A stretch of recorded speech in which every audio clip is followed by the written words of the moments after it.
हरे कृष्णा। ओम नमः शिवाय। कल हम कथा में बात कर रहे थे कि भगवान शिव कहते हैं कि प्रत्येक व्यक्ति के समक्ष विकल्प प्रस्तुत करना हमारा दायित्व है और उन विकल्पों में से वो चयन किस विकल्प का करता है इसका पूर्ण अधिकार उस व्यक्ति को है। और इसी बात के तहत महाराज दशरथ के समक्ष भी विकल्प उपस्थित होते हैं। किराट उन्हें यहाँ तक कहता है कि मनोरंजन हेतु आखेट करना एक किस्म से पाप है। जानवरों की हत्या करना वो भी अपने मनोरंजन हेतु ये पाप है। और महाराज दशरथ ये विकल्प चुनने की बजाय कि किराट की इस बात को स्वीकार करते, उन्होंने आखेट करना स्वीकार किया और अंततः परिणाम क्या निकला कि उनका तीर शब्द भेदी बाण तीर जाकर लगा श्रवण कुमार को। श्रवण कुमार के साथ जो वार्ता हुई वो हम कल चर्चा कर चुके हैं। श्रवण कुमार से वो क्षमा मांगते हैं कि पुत्र मुझे क्षमा कर दो। श्रवण कुमार कहते हैं कि अब तो आपको क्षमा मेरे माता पिता ही कर सकते हैं, और वो प्राण त्याग देता है। और महादेव तो सब देख ही रहे हैं क्योंकि वो तो जानते थे कि ये होने वाला है। उधर दशरथ जल लेकर माता पिता के सम्मुख उपस्थित होते हैं और जाते ही पहले तो वो पद चिन्हों से, पद के ध्वनि से पहचान जाते हैं कि ये हमारे पुत्र की पद ध्वनि नहीं है। साथ ही जब दशरथ कहते हैं जल, तो पिता एकदम चिल्ला पड़ते हैं, कौन कौन हो तुम, कौन हो तुम? तो दशरथ महाराज कहते हैं मैं जल लाया हूँ। तो उसके जो श्रवण कुमार के पिता होते हैं वो कहते हैं कि हम दृष्टिहीन हैं, किंतु तुम हमें मूर्ख नहीं बना सकते। हम जानते हैं कि तुम श्रवण कुमार नहीं हो, तुम खुद बता दो कि तुम कौन हो। तुम किसी दृष्टिहीन को मूर्ख नहीं बना सकते। दशरथ कहता है कि मैं श्रवण कुमार नहीं हूँ, मैं अयोध्या का नरेश दशरथ हूँ। तो जो श्रवण कुमार की माता जी होती हैं वो कहती हैं कि परंतु श्रवण कहाँ है, वो जल क्यों नहीं लाया? क्या कारण है कि वो जल नहीं लाया? बोलो राजन बोलो, मुझे बहुत घबराहट हो रही है, ज़रूर कुछ गलत हुआ है। तो जो श्रवण कुमार के पिता होते हैं वो चुप कराते हैं, कहते हैं नहीं नहीं भाग्यवान, ऐसी बातें मत बोलो, कुछ नहीं हुआ हमारे पुत्र को। परंतु माँ का हृदय जो विकल हो रहा है वो चिल्ला पड़ती है, नहीं ज़रूर कुछ ना कुछ गलत हुआ है, बताओ मेरा पुत्र कहाँ है, वो जल क्यों नहीं लाया है? तो दशरथ महाराज बहुत हिम्मत जुटाकर कहते हैं कि श्रवण ने देह त्याग दी है। तो कहते हैं देह त्याग दी है कैसे? वो कहते हैं एक बाण से। तो पिता बोलते हैं किसने चलाया था वो बाण? तो दशरथ महाराज झूठ नहीं बोलते, कहते हैं मैंने चलाया था, किंतु मैंने अनजाने में चलाया था, मुझे उसकी उपस्थिति का बोध नहीं था। मुझे बिल्कुल भी ये बोध नहीं था कि श्रवण कुमार वहाँ पर है, किंतु मैंने उसे उपचार हेतु अयोध्या चलने का आग्रह किया था, परंतु शीघ्र ही उसके प्राण जो हैं वो छूट गए। दोनों माता पिता रोने लगते हैं, विलाप करने लगते हैं। माँ कहती है कि महाराजन कम से कम मुझे इतना बता दीजिए कि मेरे पुत्र के अंतिम शब्द क्या थे। वो रोते रोते एक ही प्रार्थना करती है कि राजन मुझे ये बता दीजिए कि मेरे पुत्र के अंतिम शब्द क्या थे। दशरथ महाराज कहते हैं कि आप दोनों से प्रार्थना की थी आपके पुत्र ने, उन्होंने आपसे क्षमा मांगी थी। आपके पुत्र ने कहा था कि आप उसे क्षमा कर दें क्योंकि 4 धाम की यात्रा पूरी नहीं करा सका वो, और ये जल आप तक पहुंचाने का निवेदन किया था आपके पुत्र ने। और ये कहते हुए वो जल जो है पिता के हाथ में जो कलश होता है जल का पकड़ा देते हैं, पर पिता वो कलश फेंक देते हैं। कहते हैं कि तुम्हारे हाथ जिसमें कि मेरे पुत्र का रक्त लगा हुआ है, तो तुम्हारे हाथ से हम जल ग्रहण करेंगे, तुम ये बात सोच भी कैसे सकते हो राजन? तुम्हारे हाथ जो मेरे पुत्र के रक्त से भरे हुए हैं, उन हाथों से मैं जल ग्रहण करूंगा, ये तुम सोच कैसे सकते हो? हमें तुम्हारी सहानुभूति नहीं चाहिए राजन, कुछ नहीं चाहिए, हमें हमारा पुत्र चाहिए। तुम तो राजा हो ना, तुम तो राजा हो, तुम्हारे लिए तो कुछ भी असंभव नहीं है। तो तुम मेरा पुत्र मुझे लौटा दो, तुम मेरा पुत्र मुझे लौटा दो, मुझे जल नहीं चाहिए, मुझे कुछ और नहीं चाहिए। और यदि तुम मेरा पुत्र नहीं लौटा सकते तो हम दोनों का जो प्रेम है हम दोनों का जो स्नेह है अपने पुत्र के प्रति, हमारा जो तप है और तुम्हारा जो पाप है, तुम्हारा पाप जिसने हमें इतनी असहनीय पीड़ा दी है, इन सब शक्तियों को मिलाकर हम दोनों श्रवण के माता पिता तुम्हें शाप देते हैं कि जिस तरह अपने प्रिय पुत्र के बिना हम जीवित नहीं रह सकेंगे, उसी प्रकार तुम भी अपने पुत्र के वियोग में प्राणों को त्यागोगे। तुम भी अपने पुत्र के वियोग में प्राणों को त्यागोगे और सारा संसार इस बात का साक्षी होगा। ये हमारा श्राप है। और ये श्राप देते ही दोनों पति पत्नी यानी कि श्रवण कुमार के माता और पिता अपने प्राण त्याग देते हैं।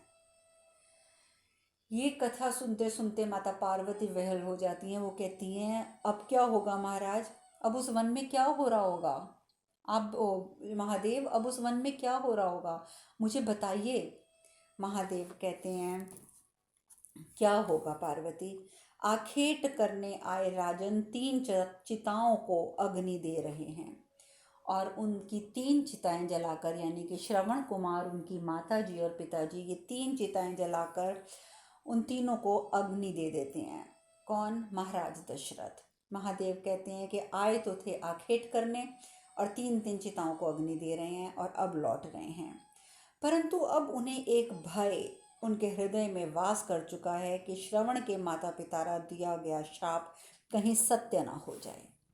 और तुम जानती हो पार्वती, अब ये श्राप, इस श्राप में कहीं सत्यता ना हो, ये बात का आभास महाराज दशरथ को चैन से जीने नहीं देगा। और वही होता है, चिताओं को अग्नि देने के बाद महाराज दशरथ जो हैं वो सीधे अपने महल में लौटते हैं और महल में भी क्या, सीधे राम के कक्ष में जाते हैं। राम कहाँ हैं, राम कहाँ हैं, राम कहाँ हैं। और जैसे ही देखते हैं कि राम अपने कक्ष में है, उसको उठा के अपने हृदय से लगा लेते हैं। महादेव कहते हैं कि दशरथ का मोह बढ़ता जा रहा है, साथ ही पुत्र वियोग का भय भी प्रबल होता जा रहा है और इतना प्रबल हो चुका है अब भय कि राजा दशरथ हर समय इसी बात की चिंता में रहते हैं, कहीं मेरा पुत्र मुझसे दूर ना हो जाए। हर क्षण हर समय इसी बात को लेकर चिंतित। तभी महाराज ऋषि वशिष्ठ वहां पर उपस्थित होते हैं और कहते हैं, महाराज आपके चारों पुत्रों की विद्या अध्ययन का समय हो चुका है, अब उन्हें गुरुकुल भेजना होगा, क्योंकि जिस प्रकार का अध्ययन उन्हें यहाँ प्राप्त हो रहा है वो अध्ययन जो है पर्याप्त नहीं है। अब आपके पुत्रों की उम्र उस जगह पहुँच चुकी है कि उन्हें गुरुकुल के लिए प्रस्थान करना चाहिए।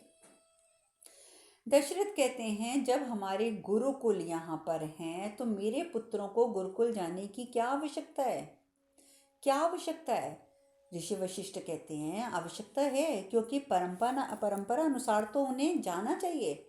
महाराज दशरथ कहते हैं, नहीं ऋषि वशिष्ठ, नहीं, पुत्र हेतु मैंने बहुत प्रतीक्षा करी है, बहुत प्रतीक्षा, अब मैं उन्हें दूर नहीं कर सकता। यहीं पर रहकर वो अपनी विद्या संपन्न करेंगे, वो कहीं नहीं जाएंगे। ऋषि वशिष्ठ बहुत समझाते हैं, परंतु महाराज दशरथ के ऊपर किसी बात का कोई असर नहीं होता। वो तो सिर्फ एक ही बात कह देते हैं कि नहीं, मेरे पुत्र यहाँ से दूर नहीं जाएंगे। वहीं दूसरी ओर रावण ने ग्रहों को कैद करना शुरू कर दिया। सूर्य ग्रह को, चंद्र ग्रह को, शनि, मंगल, इन सभी ग्रहों को धीरे धीरे धीरे धीरे, और राहु केतु, इन सबको आप जानते हैं कि हमारे 9 ग्रह होते हैं, इन 9 ग्रहों को रावण ने हराकर कैद करना शुरू कर दिया। अब रावण कहता है कि अब तुम सबके समक्ष केवल एक ही विकल्प है कि तुम सब मेरा दासत्व स्वीकार कर लो। तो सूर्य ग्रह जो होते हैं, सूर्यदेव, वो कहते हैं कि तुम महादेव के महान भक्त हो रावण, इसीलिए हम अभी तक मौन थे, किंतु तुम्हारी उद्दंडता अब बढ़ती जा रही है और इसका दंड देना तुम्हें अनिवार्य हो गया है। और सूर्यदेव और चंद्रदेव ने अपने अपने अस्त्र उठा लिए। उन्होंने तो अपने अस्त्र उठा लिए, मंगल ग्रह ने भी अपने अस्त्र उठा लिए, किंतु जो केतु होता है वो कहता है कि युगों युगों की प्रतीक्षा के बाद आज हमारी प्रतीक्षा समाप्त होती प्रतीत हो रही है।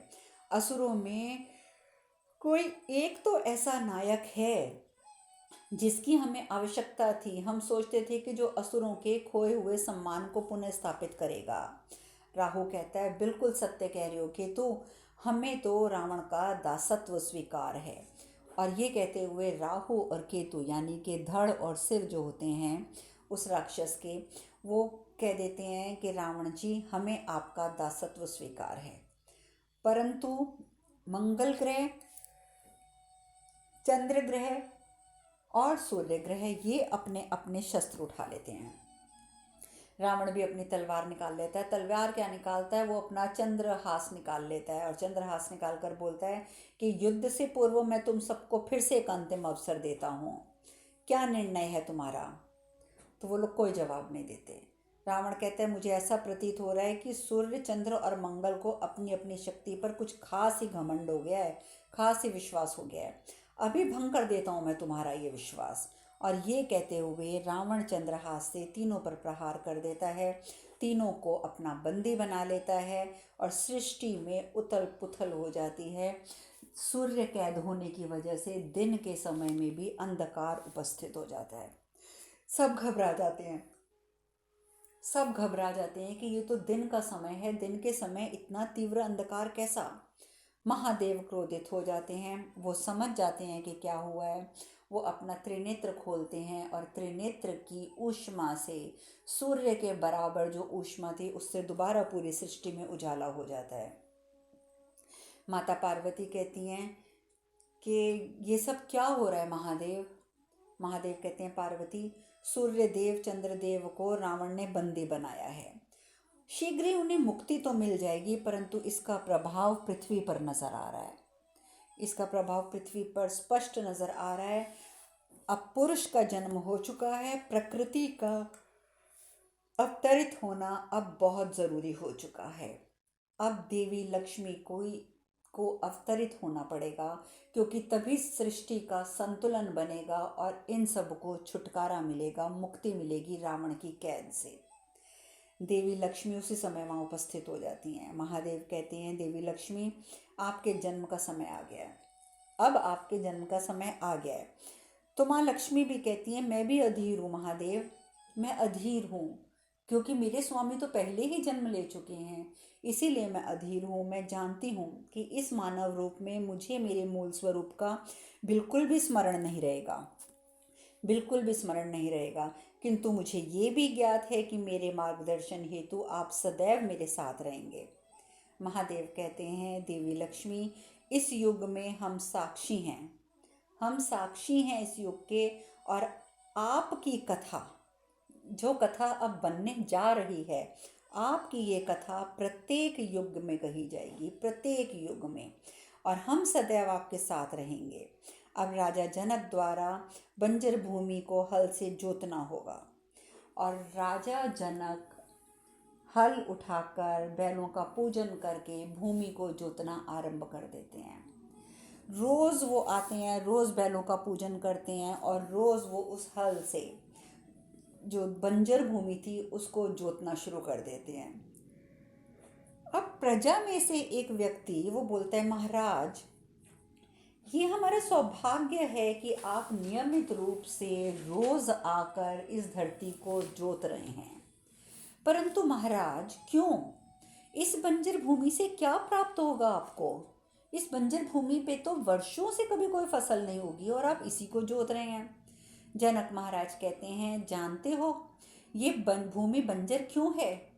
ये भूमि बंजर इसलिए है क्योंकि इस भूमि का राजा यानी कि मैं आसक्ति के मार्ग पर बहुत दूर निकल गया था, बहुत दूर, और इसी कारण असंतुलन स्थापित हो गया था।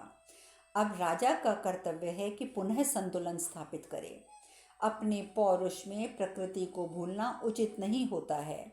प्रकृति से ही तो हमें सब कुछ प्राप्त होता है।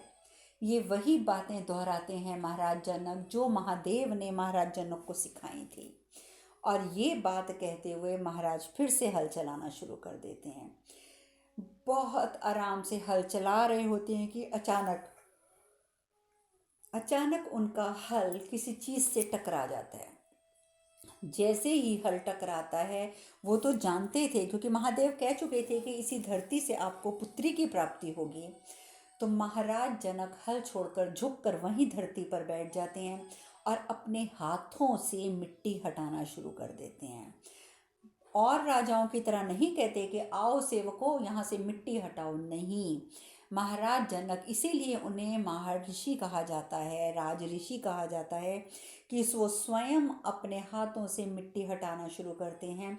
मिट्टी हटाते हटाते हटाते हटाते आखिर वहीं उनके हाथों में एक कलश आता है जो एक कपड़े से ढका हुआ होता है। उस कलश की उन्हें प्राप्ति होती है, उन्हें प्राप्ति होती है, उन्हें प्राप्ति मिट्टी हटाते ही कलश की प्राप्ति होती है। उस कलश जो कि एक कपड़े से ढका हुआ है, जैसे ही वो कलश उठाकर उस कपड़े को हटाते हैं तो नीचे से उस कपड़े के आवरण में से एक पुत्री की प्राप्ति होती है। बोलो सीता मैया की जय। जैसे ही पुत्री के ऊपर जनक महाराज की नज़र जाती है, कहते हैं देखो सुनैना, देखो हमारी संतान हमें प्राप्त हो गई, हमारी संतान। प्रकृति ने हमें धरती से संतान दान में दी है। देखो धरती ने दान में दी है हमें संतान, हम दोनों माता पिता बन गए हैं सुनैना। और सुनैना भी प्रसन्न, महाराज जनक भी प्रसन्न। और जैसे ही पुत्री को हाथ में उठाते हैं, महाराज के मुख से निकल जाता है, लो हो गया मोह। क्या बोला उन्होंने? लो हो गया मोह। और वाकई ही पुत्री को देखते ही महाराज के मन में मोह फूट पड़ता है अपनी पुत्री के प्रति। दोनों महल में पहुंचते हैं। महल में पहुंचते ही वहाँ पर माता पार्वती और महादेव उपस्थित हो जाते हैं। महाराज जनक कहते हैं कि प्रभु, सत्य तो यही है कि पुत्र चाहे पुत्र हो या पुत्री हो, संतान सुख ही परम सुख है।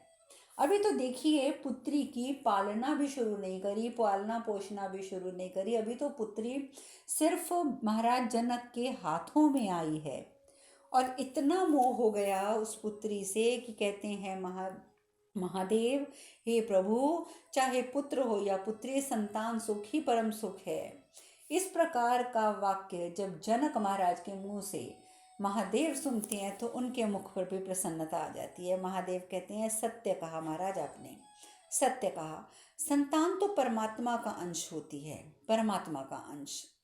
इसीलिए पुत्र और पुत्री में भेद करना उचित नहीं होता, बिल्कुल उचित नहीं होता।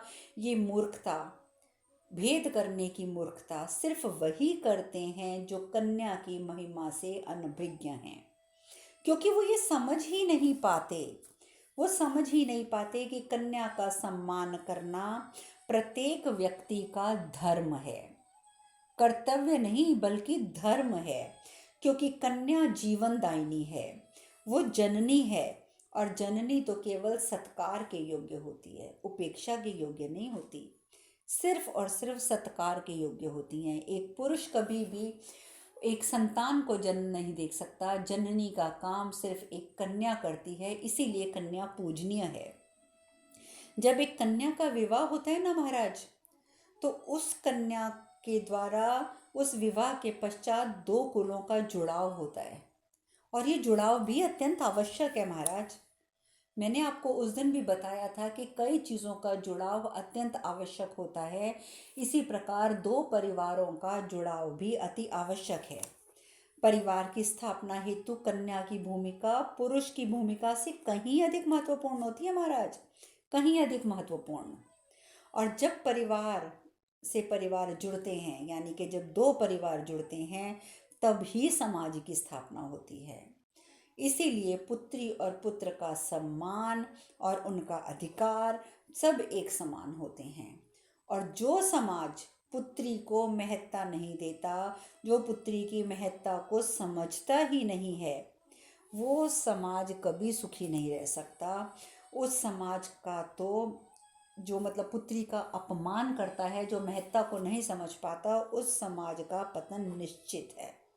और जो समाज पुत्री को सम्मान देगा, वो समाज सदैव सुखी रहेगा।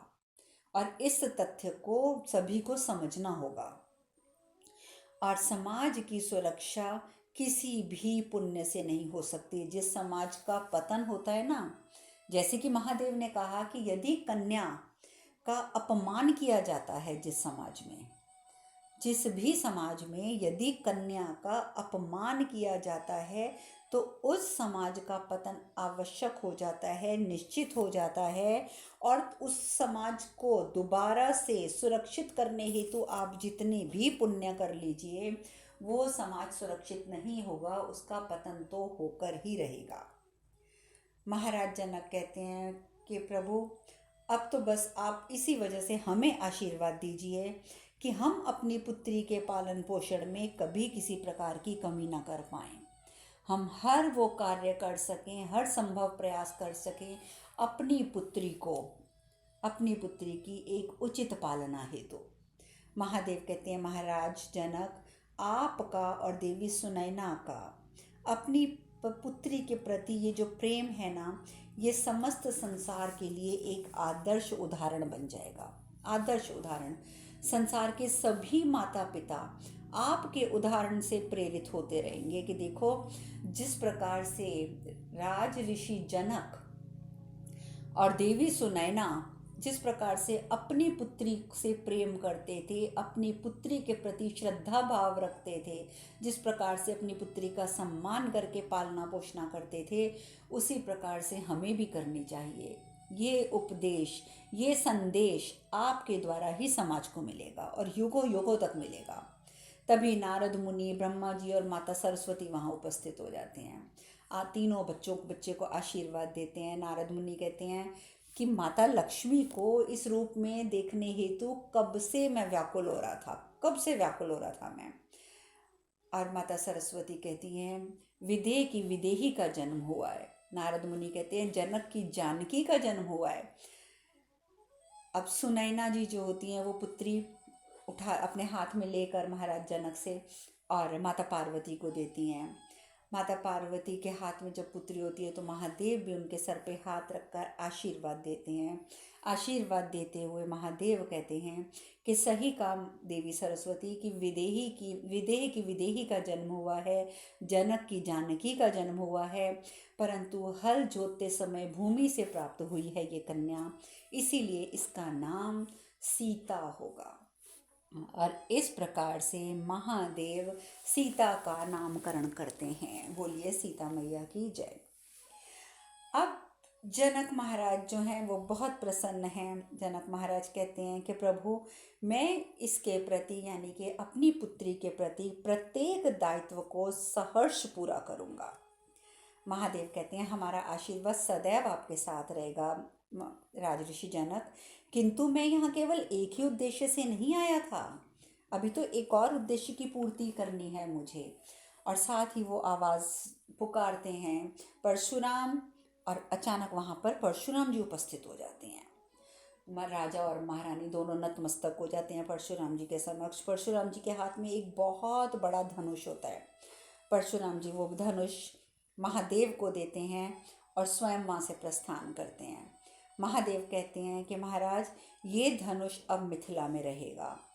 और आप जानते हैं कि महाराज का जो महल होता है, महल में बिल्कुल बाहर एक खुले स्थान पर बहुत ही सुंदर एक चबूतरा सा बना होता है, जिसके ऊपर जो फूलों से सजा होता है, उसके ऊपर महादेव उस धनुष की स्थापना करते हैं। वो उस धनुष की स्थापना करते हैं और कहते हैं, महाराज, ये धनुष मैंने अपने परम शिष्य परशुराम को दिया था और वर्षों तक इन्होंने इसकी सुरक्षा का ध्यान रखा था।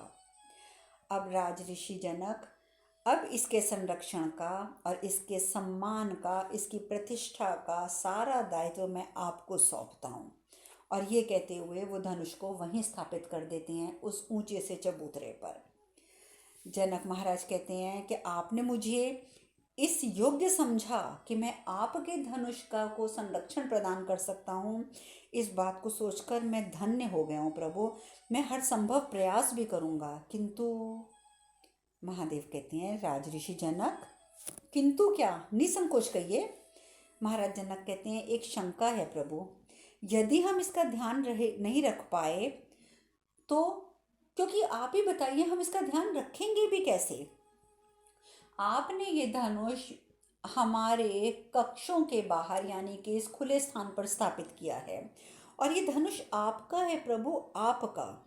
और इस पूरे राज्य में ऐसा कोई नहीं है जो इस धनुष को हिलाने की भी क्षमता रखता हो, और ये क्षमता तो मुझ में भी नहीं है प्रभु। तो कभी अगर हम सोचें कि बरसात है या कुछ है, हम धनुष को अंदर ले जाएं, सुरक्षित रख दें, तो हम तो ये कर ही नहीं पाएंगे। इसको तो कोई भी नहीं छू सकता, मेरे में भी इतनी सामर्थ्य नहीं है, इतनी क्षमता नहीं है। तो माता पार्वती कहती हैं परंतु ये क्षमता सीता में है। आपके पूरे राज्य में केवल आपकी पुत्री सीता में ही ये क्षमता होगी कि वो इसे हिला सकेगी, इसलिए आप निश्चिंत हो जाइए, आपकी पुत्री इसे आराम से उठा लेगी। महादेव कहते हैं कि सीता के जीवन में इस धनुष का बहुत गहरा संबंध रहेगा, और इसीलिए इस धनुष की स्थापना मैंने सीता के समीप की है। और सीता के अतिरिक्त इस धनुष को उठाने की योग्यता रखने वाला सिर्फ एक और इंसान होगा, सिर्फ एक और इंसान जिसका भविष्य में आपके यहाँ आगमन अवश्य होगा। वो आपके पास अवश्य आएगा और वही इसे उठाएगा भी, इस धनुष को वही उठाएगा भी। राजऋषि जनक, वही आपकी सबसे बड़ी चिंता को मुक्त करेगा, आपको मुक्त करेगा आपकी सबसे बड़ी चिंता से। जैसे ही राजऋषि जनक ये बात सुनते हैं कि चिंता से मुक्त करेगा, वो तो चिंतित हो जाते हैं कि अब कौन सी चिंता हमें मिलेगी। महादेव मुस्कुरा देते हैं और कहते हैं एक पुत्री के पिता होने की चिंता, यानी कि आपकी ये चिंता कि आपकी पुत्री का विवाह किससे होगा, तो ये उस चिंता को समाप्त करेगा ये पुरुष, और वो शीघ्र बड़ा होते ही आपके पास अवश्य आएगा और धनुष भी उठाएगा। इस प्रकार की वार्ता होती है महाराज जनक और महादेव माता पार्वती के बीच। सीता माता को आशीर्वाद देते हुए महादेव और माता पार्वती वहाँ से प्रस्थान कर जाते हैं, वहाँ से प्रस्थान करते हैं और बहुत निश्चिंत हो गए हैं, क्योंकि वो जानते हैं कि उनकी पुत्री को महादेव और माता पार्वती का आशीर्वाद प्राप्त है। और जिस पुत्री को महादेव का आशीर्वाद प्राप्त हुआ है उसकी पालना पोषणा में कभी कोई कमी रह ही नहीं सकती, कभी कोई कमी नहीं रह सकती। वो भी अपने महल में अपनी पुत्री को लेकर प्रस्थान करते हैं। वहीं दूसरी ओर दशरथ महाराज अकेले भी इधर से उधर घूमते रहते हैं, तो हर समय यही श्राप श्राप श्राप। श्रवण कुमार के माता पिता के द्वारा दिया गया श्राप वो उन्हें किसी भी प्रकार से चैन नहीं लेने देता। वो इतने विहल रहने लगते हैं कि अपने पुत्रों को बिल्कुल भी महल से बाहर नहीं निकलने देते। महल के अंदर भी यदि खेल रहे होते हैं और 2 मिनट अगर उनको कोई नजर नहीं आता तो कौशल्या, कैकेयी, सुमित्रा, कहाँ है राम, कहाँ है लक्ष्मण, कहाँ है शत्रुघ्न, कहाँ है भरत, बार बार पुकारने लग जाते हैं। कौशल्या महारानी कहती हैं कि महाराज आप इतने चिंतित रहते हैं अपने पुत्रों को लेकर, और जब आपने कह दिया है कि वो महल से बाहर नहीं जाएंगे तो हम उन्हें महल के बाहर नहीं जाने देते। वो महल में ही खेल रहे हैं, वो देखिए ज़रा, चारों महल में बैठे हुए हैं और खेल रहे हैं। और राजा दशरथ जब उनको देखते हैं तो फिर उनको चैन की सांस आती है, यानी कि जितना उनका मोह बढ़ता जा रहा है उतना उनका भय बढ़ता जा रहा है कि कहीं मेरा प्रिय पुत्र राम मुझसे दूर ना हो जाए उस श्राप के अनुसार। और तभी फिर से महाराज की से बात करने के लिए ऋषि वशिष्ठ आ जाते हैं, और ऋषि वशिष्ठ को देखते ही महाराज दशरथ कहते हैं मैं जानता हूँ आप क्या कहने आए हैं, मैं जानता हूँ आप क्या कहने आए हैं, पर मैं आपका निवेदन स्वीकार नहीं करूँगा, मैं आपका निवेदन स्वीकार कभी नहीं कर सकता। और इस प्रकार से बिना बात सुने ही महाराज दशरथ मना कर देते हैं। अब आगे किस बात के लिए मना करते हैं और ऋषि वशिष्ठ उन्हें क्या समझाते हैं, ये चर्चा हम कल करेंगे। हरे कृष्ण कृष्ण कृष्ण हरे हरे, हरे राम राम राम हरे हरे। आप सब खुश रहें, सुखी रहें, स्वस्थ रहें। हरे कृष्णा। ओम नमः शिवाय, नमः शिवाय, ओम नमः शिवाय, ओम नमः शिवाय, ओम नमः।